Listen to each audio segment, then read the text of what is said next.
రామకోటి విశిష్టత. రామకోటి రాయడానికి పాటించాల్సిన నియమాలు ఏమిటి? చరితం రఘునాథస్య శతకోటి ప్రవిస్తరం ఏకైన మక్షరం ప్రోక్తం మహాపాతక నాశనం. అంటే రామ అనే పేర్లు 1,00,000 కోటి రాస్తే ఒక్కొక్క అక్షరమే మహాపాతకాలను నశింపజేస్తుందని స్వయంగా పరమశివుడే పార్వతీదేవికి చెప్పినట్లు భవిష్యోత్తర పురాణంలోని ఉమామహేశ్వర సంవాదంలో వివరింపబడింది. రామకోటి రాయడం అనాది నుంచి మన దేశంలో ఉన్న ఆచారం. చాలా మంది శ్రీరామనవమి నాడు రామకోటి రాయడం మొదలుపెట్టి మళ్లీ శ్రీరామనవమి నాడు ముగిస్తారు. శ్రీరామ నవమి రోజే కాకుండా ఎప్పుడైనా శ్రీరామకోటి రాయడం మొదలు పెట్టవచ్చు. సమస్త పాపాలను హరించివేసి సకల పుణ్య ఫలాలను అందించే శక్తి ఒక్క రామ నామానికి మాత్రమే ఉంది. రామ అనే 2 అక్షరాలు ధర్మ మార్గాన్ని సూచిస్తాయి. మోక్ష మార్గాన పయనించడానికి కావలసిన అర్హతను సంపాదించి పెడతాయి. దేవుడు ఒక్కడే అయితే ఆ ఒక్కడు రాముడేననిపిస్తుంది. దేవుడు పలు రూపాలు ధరిస్తే అందులో రాముడి రూపమే మనసుకు మరింత దగ్గరగా ఉంటుంది. శ్రీమన్నారాయణుడు ధరించిన అవతారాలలో కొన్నింటి గురించి కొంతమందికి తెలియకపోవచ్చునేమో గాని రామావతారం గురించి తెలియని వారు ఉండరు. అంతగా రాముడు అందరికీ దగ్గరయ్యాడు. మదిలో మధురంగా మోగే మంత్రమయ్యాడు. అలాంటి రాముడి అనుగ్రహం కోసం పూర్వం రామకోటి రాసేవారు. ఇలా రాసినవి ఆయా దేవాలయాల్లోని రామకోటి స్తంభాల్లో నిక్షిప్తం చేసేవారు. జీవితమనే ప్రయాణంలో పెరిగిన వేగం వలన ఇప్పుడు రామకోటి రాసేవారి సంఖ్య తగ్గిందే గాని పూర్తిగా కనుమరుగు కాలేదు. రామకోటి రాయడానికి ప్రతిరోజు ఒక సమయం పెట్టుకుని తూర్పు దిశగా కూర్చుని రాయాలి.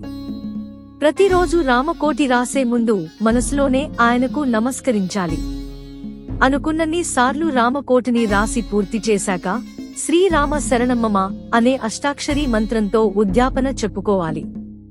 వీటితో పాటు రామకోటి రాయడానికి మరికొన్ని నియమాలున్నాయి. అవేంటో తెలుసుకుందాం. రామకోటి రాయడానికి పూనుకోవడం ఓ మంచి కార్యం. అయితే రామకోటి రాయడానికి కొన్ని నియమాలు పాటించాలని పండితులు అంటున్నారు. మీరు కోరుకున్న పనులు జరగాలంటే రామకోటి రాయండి. అలాగే రామకోటిని గ్రీన్ ఇంక్ లో రాయడం సత్ఫలితాలను ఇస్తుంది. రామకోటి అంటే 1,000,000 సార్లు కాకపోయినా 1000 లేదా 2000 సార్లు శ్రీరామ జయం అని రాయటం ద్వారా అనుకున్న కార్యాలు దిగ్విజయంగా పూర్తవుతాయి. పచ్చరంగు శ్రేయస్కు సూచకమని అందుకే రామకోటిని ఆ రంగు పెన్నులతో రాయాలని పండితులు సూచిస్తున్నారు. రోజు చూసుకుని పుస్తకానికి పసుపు, కుంకుమ రాసి దేవుని రామకోటి రాయాలనుకునేటప్పుడు దేవుడి వద్ద మానసికంగా సంకల్పం చేసుకోండి. శ్రీరామ అని రాసే వీలున్న 1,000,000 గళ్లు ఉన్న పుస్తకం తెచ్చుకోండి. లేదా మీరే ఒక తెల్ల కాగితాలతో పుస్తకం తయారు చేసుకోండి. సన్నిధిలో ఉంచి పుష్పాలతో శ్రీరామ అష్టోత్తర శతనామావళితో పూజించండి. తర్వాత పుస్తకం కళ్లకద్దుకుని రాయడం ప్రారంభించండి. రామకోటి రాసేటప్పుడు ఇతర వ్యాపకాలు, ఆలోచనలు పెట్టుకోకూడదు. మనస్సు స్థితిమితంగా శ్రీరామ అనుకుంటూ మనస్సును కేంద్రీకరించి రాయండి. అనుకోకుండా మధ్యలో ఏదైనా పని మీద వెళ్లవలసి వస్తే ఒక సరి సంఖ్యలో రాయడం ఆపి పుస్తకం మూసి నమస్కరించి వెళ్ళండి. పని అయిపోయిన తర్వాత కాళ్ళు, చేతులు కడుక్కుని శుచిగా మళ్లీ రాయడం మొదలు పెట్టండి. రామకోటి రాసే పుస్తకం జాగ్రత్తగా భద్రపరచండి. అందులో ఇతర విషయాలు ఏవీ రాయకూడదు. దానికి ఉపయోగించే కలాన్ని కూడా విడిగా ఉంచుకోవడం శ్రేయస్కరం. రామకోటి రాయడానికి ప్రత్యేకమైన సమయం అంటూ ఏదీ లేదు. కాని శుచి, శుభ్రత, పవిత్రత, ప్రశాంతత మాత్రం తప్పక పాటించాలి. ఒకవేళ ఎప్పుడైనా నిద్రవస్తుంది అనుకుంటే బలవంతంగా రాయకుండా ఆపేయాలి. ప్రతి 1,00,000 నామాలకు ప్రత్యేక పూజ, నివేదన చేసి ప్రసాదాన్ని పంచాలి. రామకోటి రాయడం పూర్తి అయిన తర్వాత శక్తి అనుసారంగా పూజ, నివేదనలు సమర్పించి ఆరాధన చేయడం మంచిది. పూర్తయిన రామకోటి పుస్తకాన్ని పసుపు బట్టలో కట్టి భద్రాచలంలోని రామచంద్రుడికి సమర్పించాలి. లేదా ఏదైనా రాముని గుడిలో సమర్పించండి.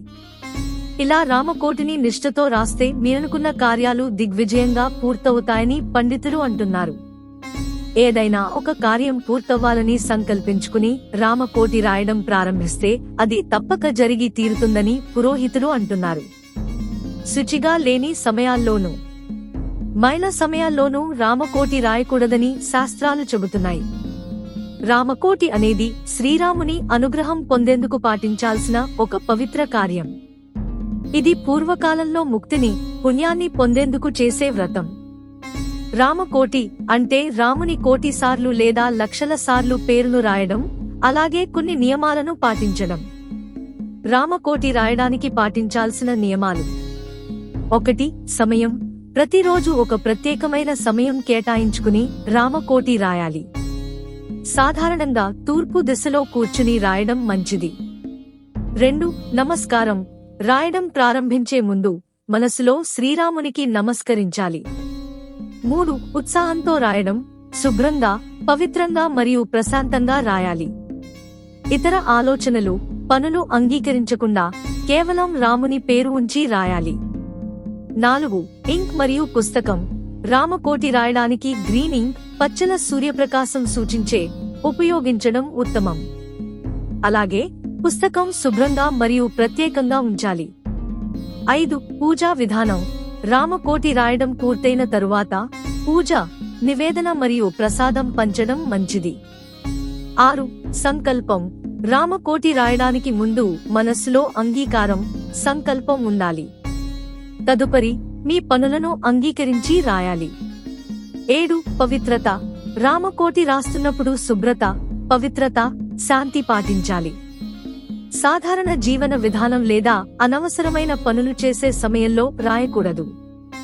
8. పుస్తకం భద్రపరచడం. రామకోటి రాయబడిన పుస్తకాన్ని జాగ్రత్తగా భద్రపరచాలి. అది ఇతర రచనలు చేయడం, మిక్స్ చేయడం తప్పు. 9. పూర్తి అయిన తరువాత. రామకోటి పూర్తయిన తరువాత పూజలు నిర్వహించి అనుసరించిన విధానంలో పుస్తకాన్ని రాముని గుడిలో, పుష్కరిణిలో సమర్పించడం మంచిది. రామకోటి ద్వారా ప్రయోజనాలు. రామకోటి రాయడం వల్ల మహాపాతకాలు నశిస్తాయని, అనుకున్న కార్యాలు విజయవంతంగా జరుగుతాయని పేర్కొనబడింది. ఈ విధానం మోక్షం, శాంతి, సంపద మరియు పుణ్యాన్ని కలిగిస్తుందని భావిస్తున్నారు. ఈ నియమాలను పాటిస్తూ మీరు రామకోటి రాయడం ప్రారంభిస్తే సాధనతో మీరు గమనించే ఫలితాలు చాలా గొప్పగా ఉంటాయి.